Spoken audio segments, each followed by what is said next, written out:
Hi, 11th and 12th. We are going to do this week's section of words. I asked you to read from 36 up to chapter 50. We only have one more week after this, so this is our second to last week, our penultimate week. Next week, you should have the entire book complete by Tuesday, and then you'll be turning your entire book in to the office when you're done, okay? So you have a little bit of time to finish it up. Our usual drop-off days are Friday. So by next Friday, you should be already wrapped up with American literature. Okay, so we're starting on chapter 36, and we're starting out with Catherine, which is a different point of view. For Kaylee and for Sierra, we have a first-person point of view for both of them. But for Kaylee, remember, we're not getting a first person. We're getting more like a third person or second person point of view where we can actually hear her interior thoughts, but she's not actually speaking. She's running away in this chapter after having gone to the house and demanding Kaylee be returned to her or at least paid for. She's actually trying to rent Kaylee out or sell her to Sierra. She's trying to get some money for her drugs. Her drug of choice is methamphetamine. And she's saying to herself repeatedly, it's one of the motifs of this chapter, that it's never enough, that methamphetamine just makes a person want more. They never have enough. It's always more. I always need more, more, more. And she says, I always need more. It will never end, never. And while she is kind of sitting on the side of the road, very, very ill from withdrawing from meth and thinking about how she just tried to blackmail someone into paying her for her daughter, extort somebody for taking her daughter in, she thinks about her time as a mom to Kaylee and all of the good parts of that. But then she also has memories of how she let her daughter down, and that was specifically to do with the drugs. There is one section here that was really good and very clear, and so I wanted to read that together with you. She says, the memories are too much. She closes her eyes and covers her ears. She shakes her head, hoping to rattle the images. Another wave of nausea hits her, and this time her stomach convulses and she's sick. There, sitting on the sidewalk, a block from Ocean Street, where traffic whizzes by, she vomits. For Kaylee, when she's going through the most horrible abuse imaginable for a little girl, there is an interior scream that makes itself almost out of her mouth, but it doesn't quite make it there. Instead, it echoes, it bypasses her mouth and echoes up through into her brain, into her mind. And so there's this ear-piercing scream inside of Kaylee's skull, and she covers her ears to try to drown that out. But of course, that doesn't work because it's on the inside. You'll notice that for Catherine, she does the exact same thing. When she feels guilty about what she's done to Kaylee, she closes her eyes and covers her ears. It's that same idea. In her case, though, it's not an audible thing. It's a visual thing, even though she's still covering her ears. And the visions of what she's seeing, what she knows she has set her child up for, makes her vomit. It's not just because of the drugs that she's on, although that is the primary reason for her vomiting on Ocean Street, but it's also because of her guilt to what she's done to her daughter. And then she convinces herself that, again, she just needs a little more. If she just has a little more money and a little more meth, she can wean herself off. And then she can be, she just needs enough to stop the crawling under her skin, the shaking. She just needs a little more, and then maybe she can get Kaylee back. Okay, that brings us to chapter 37, where Kaylee is looking for solace, but she is going through the words in her memory box, in her little secret box in her brain that she uses to collect words. She's going through those words, and she's scrolling through them. This is the way she can cope. This is the only way she can cope, because she can't verbalize. She can't talk about what she's gone through, but she can go through the scroll in her brain. But she is confounded, and that's one of her words, confounded, meaning bewildered, confused, perplexed, and then damned. And she says, damned, that's a word I'm not supposed to say. They say it's a swear word, but all it really means is that I'm doomed, that bad things are going to keep happening to me for no reason. And that is the literal definition of damned. It means doomed to hell, which is why Christians don't say it, because that is the ultimate curse on somebody. But she says she's confounded because nothing makes sense. She came back, she found me, but then her mom starts to lie, and Kaylee recognizes that it's a lie. She tells Sierra that she was kidnapped. And then she says, well, maybe she doesn't remember what really happened. Maybe she really does have amnesia. Maybe that's how it works. And then when she goes to say something to her mom, she still can't verbalize it. So she's standing there, not able to even cry out to her mother, who runs away as soon as she sees Kaylee. Okay. Sierra has to hold her back, hold Kaylee back, and just basically has to keep her from running out after her mom. And Kaylee kind of melts into a puddle on the floor. I love the way she describes it. She's just a big question mark on the kitchen floor. And then Pete comes, picks her up, puts her onto the bed, and then reminds her that she's not alone, that what she's feeling is okay. And it's going to take some time to make sense of everything, and that they'll all work it out together. Okay. And they continue the whole issue with having to communicate. So making sure she has a way to communicate with her notebook and her pen. Then we go through again. She's trying to get over just seeing her mom, that moment, and she, for the first time since she's moved in with Sierra, picks up the dictionary and starts going through that again. And she goes through the C's because they're her favorite. And then she remembers, she says, instead I try to remember, let's go backward a little bit. I try not to think about the cabin and all the times I read the dictionary there. Instead, I try to remember the times my mom had me look up words.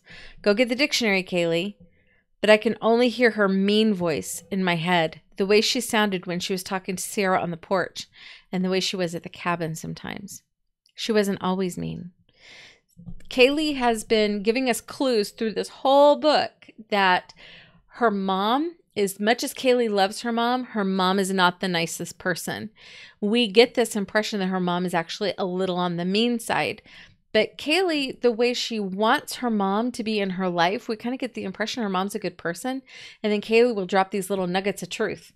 You know, like my mom would have really good days. And on those days, we would listen to the radio and we'd dance around until we were exhausted. And then my mom would just kind of fall into a heap on the floor. And then she just want to keep going for hours and hours and hours. And then there are bad days where my mom couldn't even get out of bed. And she was angry and she was snapping. And I preferred the middle days the best. And then once we find out her mom's a drug addict, we recognize when she's high versus when she is down. Okay. And then also when Kaylee talks about the most intimate moments with her mom, when her mom would comb her hair for her and her mom get angry with her when the comb would get through a snarl, and Kaylee would flinch because that's what you do when someone pulls your hair. And she would get so angry at Kaylee, and Kaylee was like, no matter what happens, maybe I should just be quiet and just deal with the pain if that means my mom's going to stay, because she really blames herself for her mom's abandoning of her. Okay. And then as she thinks about that, about how her mom talks to her, she realizes that when Sierra combs her hair, Sierra is very gentle, and she's gentle all the time. And that becomes a thing where she looks at, do I chase after my mom or do I stay with Sierra? Well, her heart's going to be with Sierra, but her obligation is to her mother. And then she comes up with the decision that she will eventually go to her mom, but first she wants to finish the Nancy Drew book. I understand this little girl, let me tell you. She has a goal. She wants to fill it. She's got a book to read. She'll continue her life when the book is over. Okay. Chapter 38, Sierra's voice. And she says, I know the signs, the nervousness, the twitching, even her complexion. She's an addict. she has no doubt at all that Catherine Wren is an addict. They have a different drug of choice. For Sierra, hers was heroin. For Catherine, it's methamphetamine or meth. And then as she and Pete are talking in the kitchen, Pete comes up with a very different viewpoint. And it has to do with Jack, the man that has been molesting Kaylee all this time. And he says, this is Pete saying this. His is a sad story, and that makes Sierra just take a step back and go, what now? You're going to say he's had a sad story? And she says, you feel sorry for him? Heat rises to my face. And Pete says, Sierra, he was a kid once too. Think about what his life must have been like for him to end up like he is. He told the police his old man used to beat him with a baseball bat, and that was the least of it. It's Pete sitting across from me, but I hear my daddy. Look beyond a person's actions and see their heart. Look for what's causing them to act the way they act. Then you'll understand them. I nod. I understand what you're saying, but I can't feel sorry for the guy. I'm too angry. Pete says, anger is the appropriate response, Sierra. Whoever causes one of these little ones to believe in me to stumble, it would be better for him to have a heavy millstone hung about his neck and to be drowned in the depth of the sea. So Pete's like, well, think about what this man went through when he was a little boy, and he was so severely beaten and abused by his parent. And Sierra's like, okay, but I still don't like him because of what he did to Kaylee. And Pete's like, and that is an honest response. And that's an okay response. Because there's going to be a lot of people in this world who, when they get to that final judgment of Christ, they're going to have to answer for the fact that they stood by while someone was hurt under their watch, especially children. Because there is no excuse at all ever for anybody to torture, hit, or molest a child. There is just no excuse, and there's no getting back from that. Peter clarifies his position. He says, I'm not justifying his actions. That's good. It's good to know what somebody's background is and why they act the way they do. But he says, I'm not justifying his actions. I'm not saying his actions are okay because of what he went through. Not at all. He, this is so important, is responsible for his choices. A lot of people go through bad times, but it's what they do with that experience that matters. Okay? He's responsible for his choices. I'm just saying there are factors behind his choices.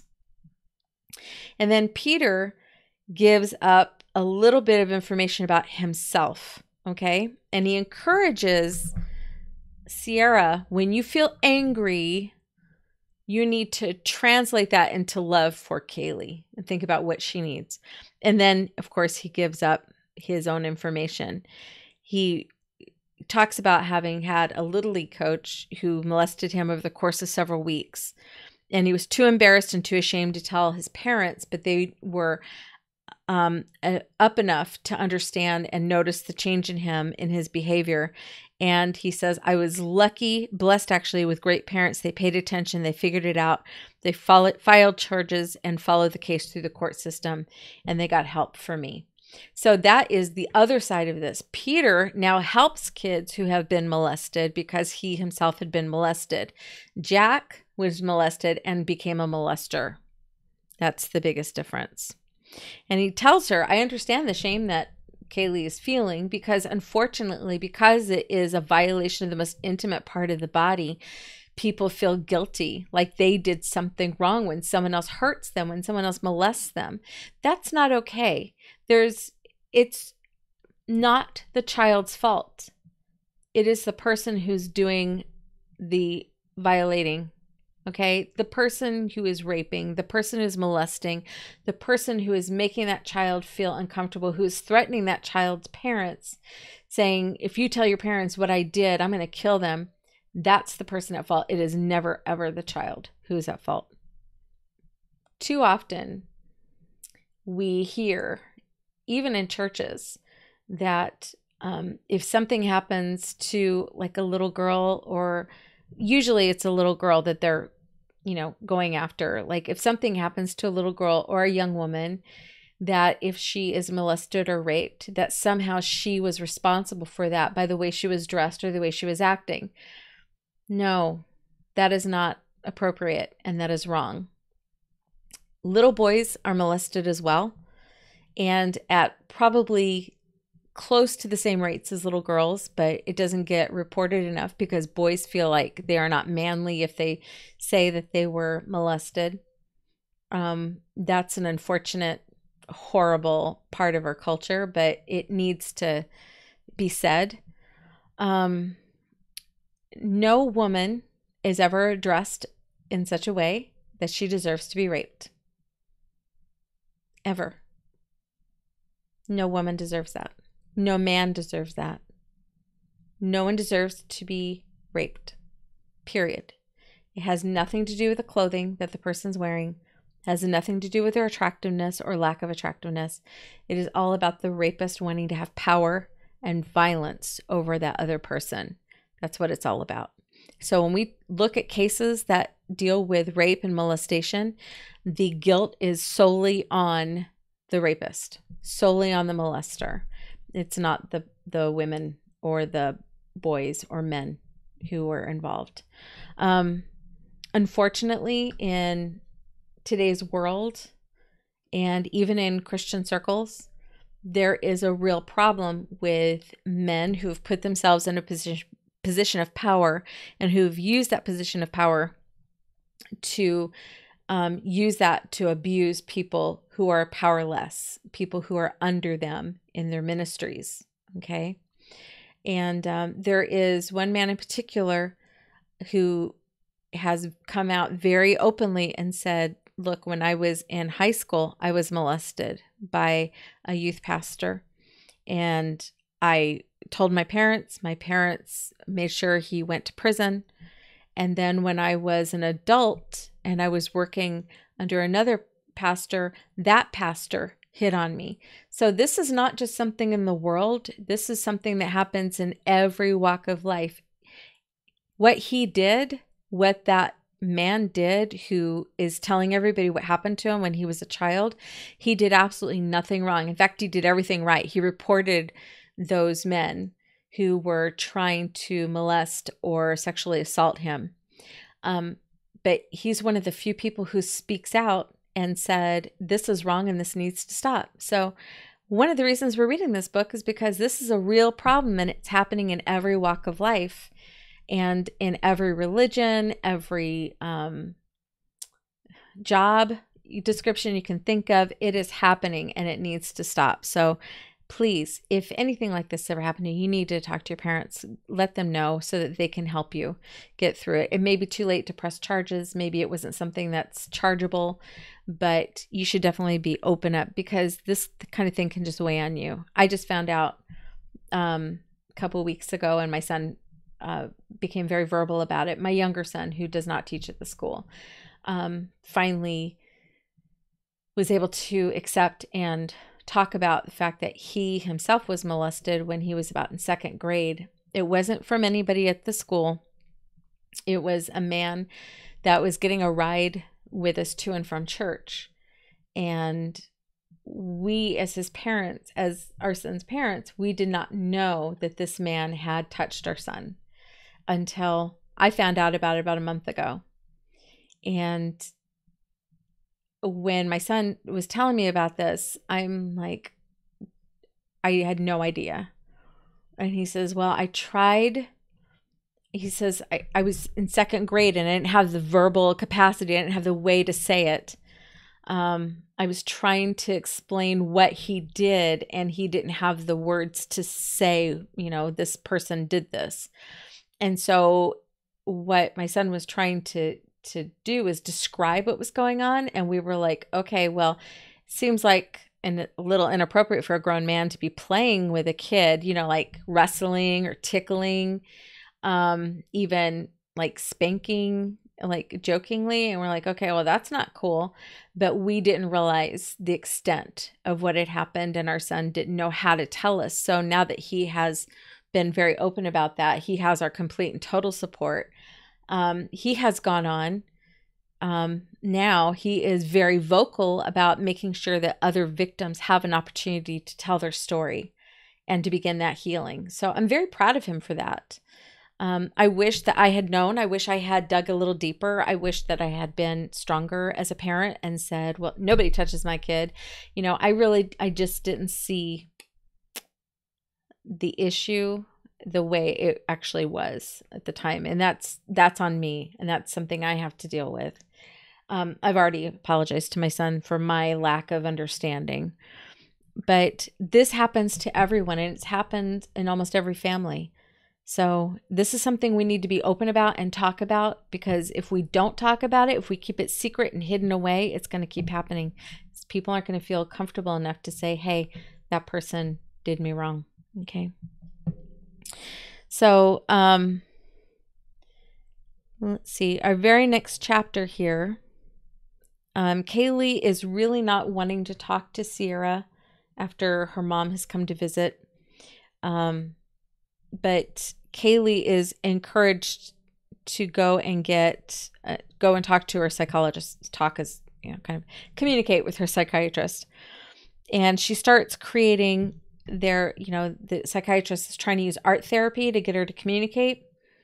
And Kaylee doesn't want to do anything except for she's offered clay. And so she starts making a little house out of clay. And she uses brown clay, black clay for a roof, and then uses white to make little windows and then little flowers outside. And then when she looks at it, she has a moment of freaking out and smashes it. And the psychiatrist who's watching this is like, okay, that was a pretty big breakthrough. I hope you guys caught it when she did that. She was making a house that looks just like Sierra's house. Her house was brown with white trim, little flowers in the yard. It's not the cabin for sure. And then when she smashes it, because she knows deep in her heart she can't stay there, she has determined that she's going to go away. She's got to go find her mom. And in order to do that, she has to crush everything that Sierra represents, that stability, that home, that family, because she needs to be really part of her mom's life. That's the way she feels. And while she's doing all this crafting, while she's making this, she's creating a checklist in her mind about the things she needs to do to prepare to go and follow her mom. Okay. One of the things she wants to take with her is the dictionary, because that is her comfort. And the new thing is going to be the Bible that Grandma Bickford has given her. This grandma is Sierra's mom. Remember, Kaylee's grandma from her mom was a very important person in her life, took her in and her mom in. They had a good life with grandma until mom's drug addiction resurfaced. And she still had that little music box from Lammy that's saying Jesus loves me. So she got that from her real grandma, and now from her adopted grandma, Grandma Bickford is giving her her very own Bible. And they start reading that at night together. Sierra and Kaylee. Okay, so Sierra has decided that no matter what, she's not going to let Kaylee go back to her mom, because that's the original plan from the social workers, is that they want to restore the relationship between mother and daughter. And so if Catherine will just get sober, get clean, then she can get Kaylee back. She can work to getting Kaylee back. And Sierra's like, no way, Jose, that kid's staying with me. And so she's planning to actually pay off this woman, knowing that she wants this little girl, and then realizing that that is really her selfishness, that she wants Kaylee because she wants Kaylee, not because it's necessarily the best thing for Kaylee. And so she, that night, has to get up and make a deposit slip to return the money to the bank that she was planning to pay off. Okay, in chapter 41, Kaylee is still feeling confounded, and she is planning everything she needs to do to pack up her bag and leave.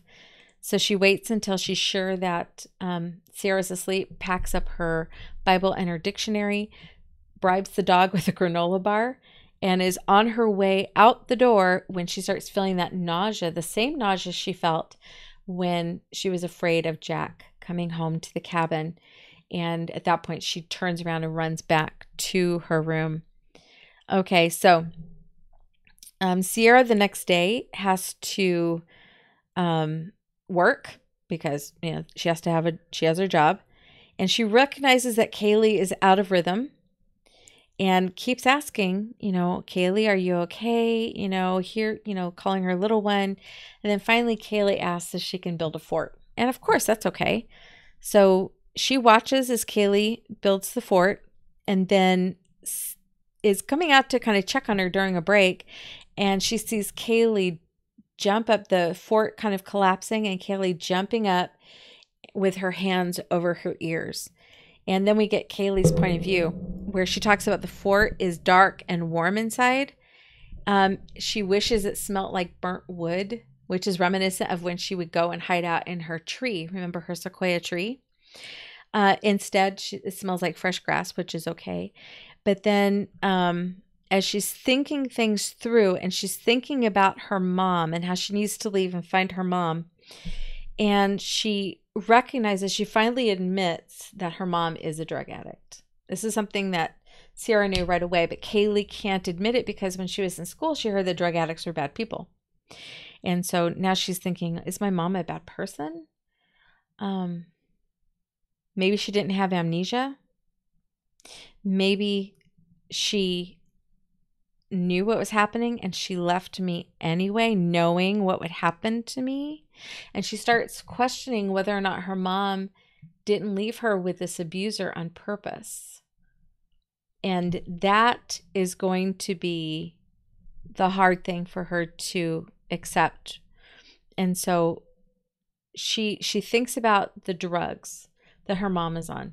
And she recognizes now that that's the reason for her mom to have the mood swings. And then she thinks about Sierra talking about her drug addiction, because she'd overheard everything Sierra said about her drug addiction. And then she thinks back, did my mom start taking drugs because of what that man was doing to me? And then she says, I think back. And then she says, no, she took drugs before him when we lived with Grammy, or they wouldn't have had that fight, because that's why they left Grammy's house.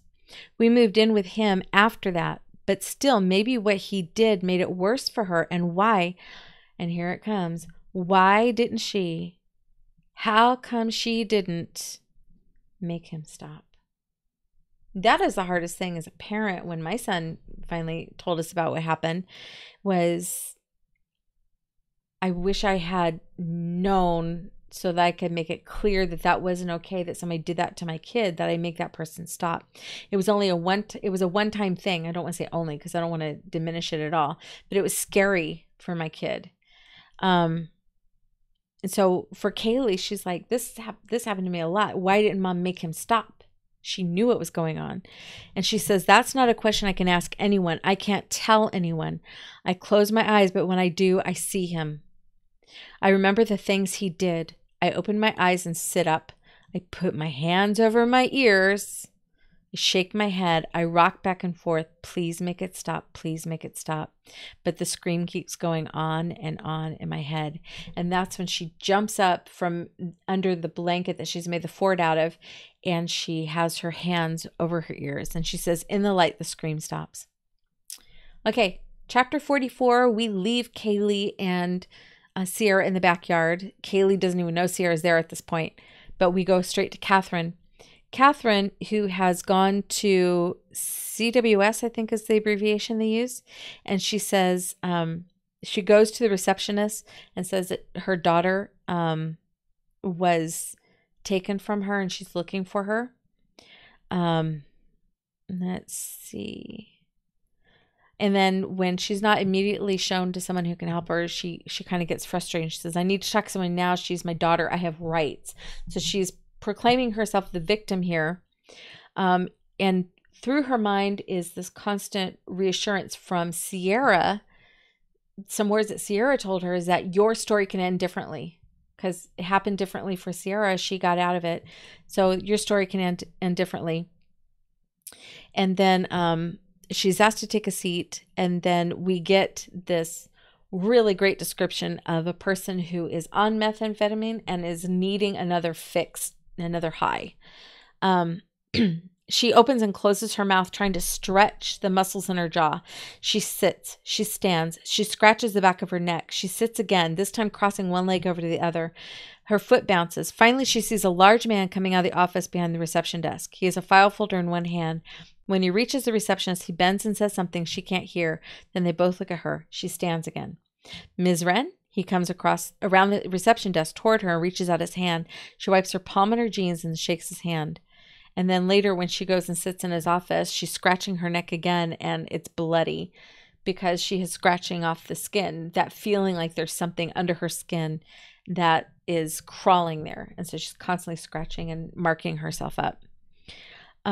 So she talks to him. She's actually to the point where she's ready to leave because she thinks she's made a mistake, because she thinks she's going to get in big trouble for abandoning Kaylee.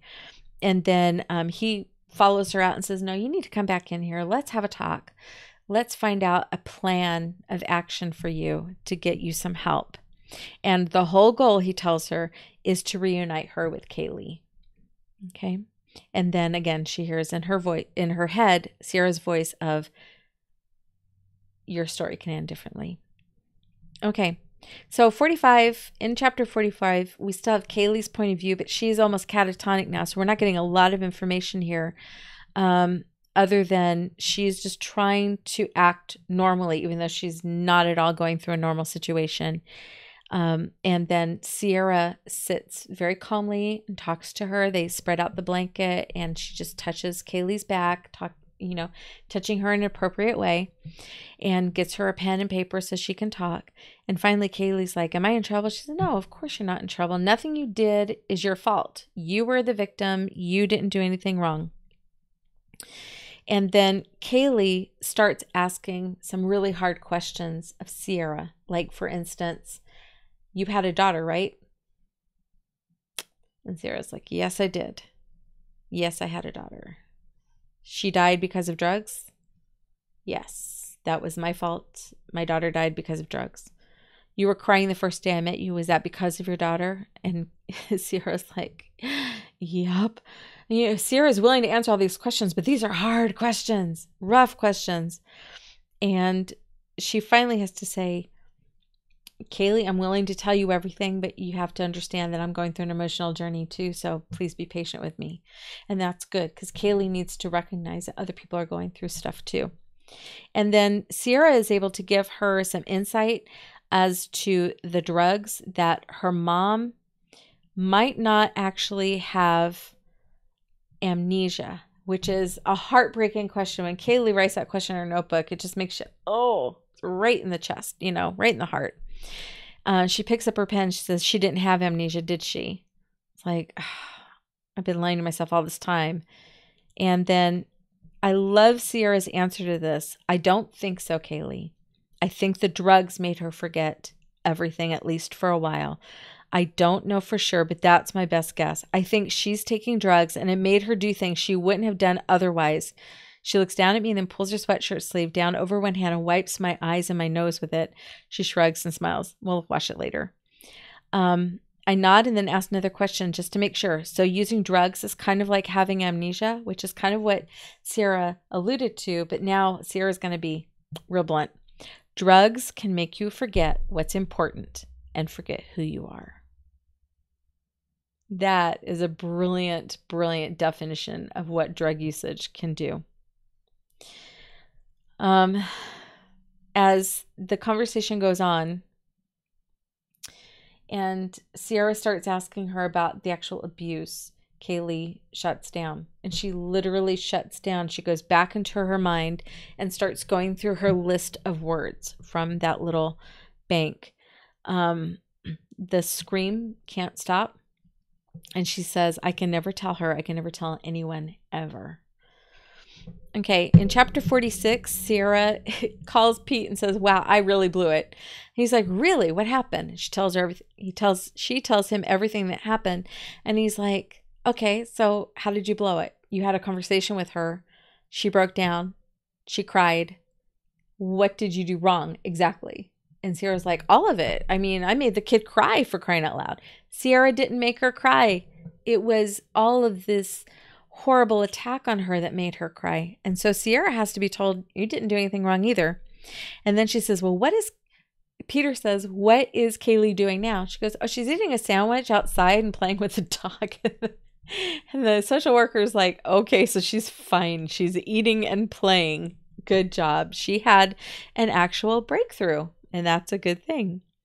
Okay, in chapter 47, Kaylee still doesn't want Sierra to comb her hair because she doesn't want that confusion about who she's supposed to be with. But she listens as the Bible is read to her. She's listening to the book of Mark now. And then as Sierra's reading, she reads, he has done everything well, speaking of Jesus.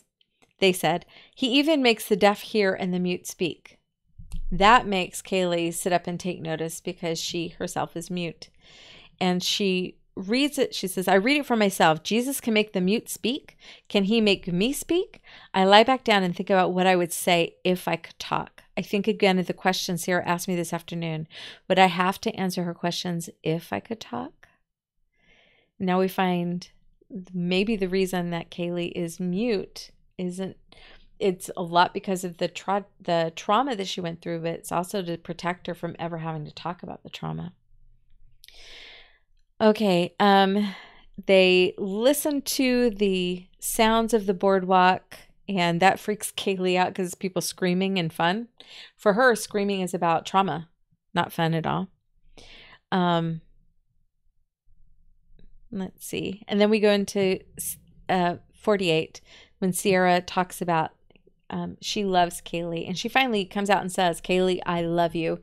And Kaylee is unable to reciprocate. She's unable to say, I love you too, but she's able to mouth the words. And that means everything to Sierra.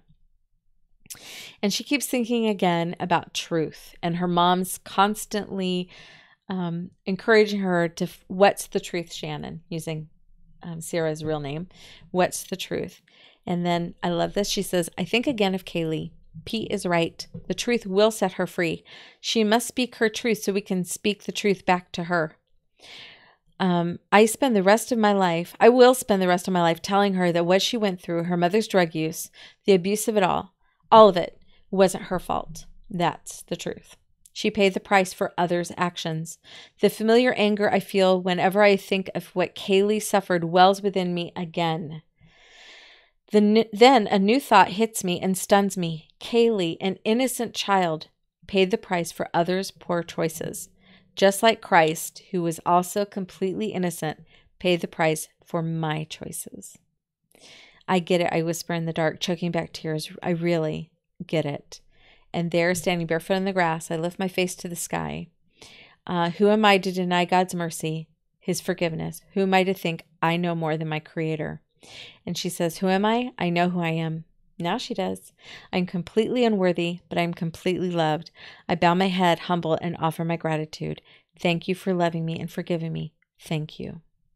Oh, it's a great moment where she finally realizes that, yeah, Christ, the innocent, took her place.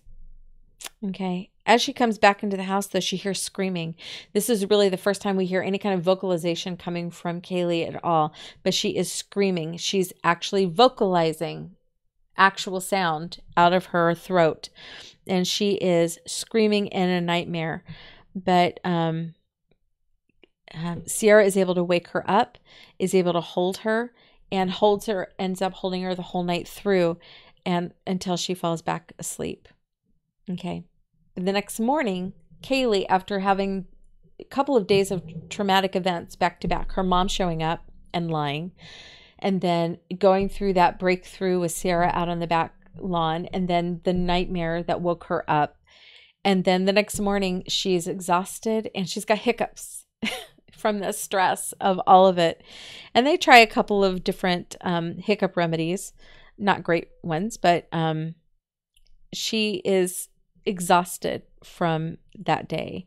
And the fact that she can't now get the scream out of her head at all, even though it's daytime, even though it's light out, she can't. So Sierra gives her music to listen to, and that helps to block out the interior scream inside her skull. And she says, Sierra always knows how to make me feel better. This should make me feel good, but it doesn't.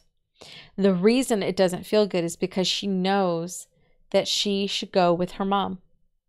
And the reason she knows she needs to go with her mom is because her mom has no one else in her life. Her mom has lost her own mother. So the grandma's not alive.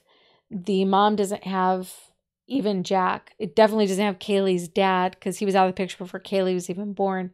And her mom walked away from Kaylee, so she doesn't have Kaylee either. Her mom is all alone. And Kaylee recognizes that because she had been alone for so long that people shouldn't be alone. They belong to each other, and she belongs to her mom. Her mom belongs to her. She needs to find a way to get with her mom. And so that means she cannot be with Sierra. And so she tries to pull back from Sierra by not talking to her, not communicating with her, doing some nods and some shakes of her head, not really writing anything in her communication. And even at one point to throwing something at the door as it's closing. And at that point, Sierra just walks herself right back in and says, no, ma'am, you don't do that in my house, which is really important that she have that kind of discipline, not punishment, discipline, teaching her the proper way to act.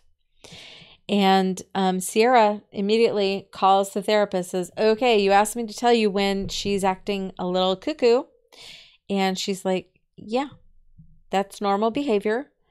But even Sierra, knowing that Kaylee is acting in an angry way and recognizing that it's normal behavior doesn't make it any easier. And then not realizing that Kaylee has already made up her mind that she's going to go back with her mom. That's the conclusion she's come to. Kaylee feels okay about leaving Sierra behind because Sierra has friends and she has a mom and she has a dad. So she needs to go take care of her mom. And then Pete comes by and he explains that Kaylee's mom is in a recovery program. She's making the steps. She's doing what she needs to do to get clean and to be able to take Kaylee. And at that point, Sierra's like, wait a minute, what about the neglect? What about the abuse? You can't tell me that she could leave her baby alone for all this time. And then, she gets off scot-free, and Pete tells her there's no evidence that she was ever at the cabin. Because remember, he burned all of the mom's stuff. There's no evidence he was ever there, or she was ever there. She's still saying that Kaylee was kidnapped from the store. So maybe Jack kidnapped Kaylee and took her up there. We don't know. And nobody's going to be able to clarify that position because it's a he said, she said. Jack is saying one story, Catherine saying another story. The only person who can actually tell anybody what happened is Kaylee herself. And at that point, we've got Sierra in turmoil, Kaylee's in turmoil. And then at the very end of the chapter, we have another breakthrough for Sierra. I love there's even more breakthroughs for Sierra than for Kaylee. She says, tonight as I consider that conversation, I realize prayer is the only answer. And then at the end, she prays very specifically, please, I speak into the night, talking to God, please let her speak again. This is really the first time we see Sierra asking specifically for that prayer, that Kaylee will be able to speak again. Okay, that's where we left off. You are going to finish the entire rest of the book by next Tuesday. So one more week and we are done with this book, and that means we are completely done with American literature as well. So next Tuesday will be our last class together. So enjoy, read a little bit every day so you never get totally swamped, and I will talk to you guys on Thursday during history. Bye.